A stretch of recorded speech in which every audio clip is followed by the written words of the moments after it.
জুলাইয়ের চেতনায় নতুন রূপে 2025-এর বইমেলা, মন্তব্য প্রধান উপদেষ্টার। ইজতেমা এলাকায় রাত 12টা থেকে গণপরিবহন বন্ধ, জিএমপি কমিশনার। প্রয়োজনে নির্বাচন আবারও বিলম্বে দেয়া হোক, জামাতে ইসলাম। কুমিল্লায় যুবদল নেতার মৃত্যু, ক্যাম্প কমান্ডার প্রত্যাহার সহ তদন্ত কমিটি গঠন। বিশ্ববাজারের সর্বোচ্চ ইতিহাস সৃষ্টির স্বর্ণের 1 আউন্স সোনার দাম $2,800।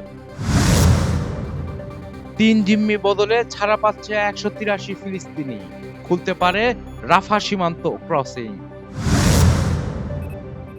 পাকিস্তানের রাতভর সংঘর্ষে 18 সেনাসহ নিহত 41। শ্রীলঙ্কাকে ইনিংস ব্যবধানে হারিয়ে 1-0 সিরিজ এগিয়ে অস্ট্রেলিয়া।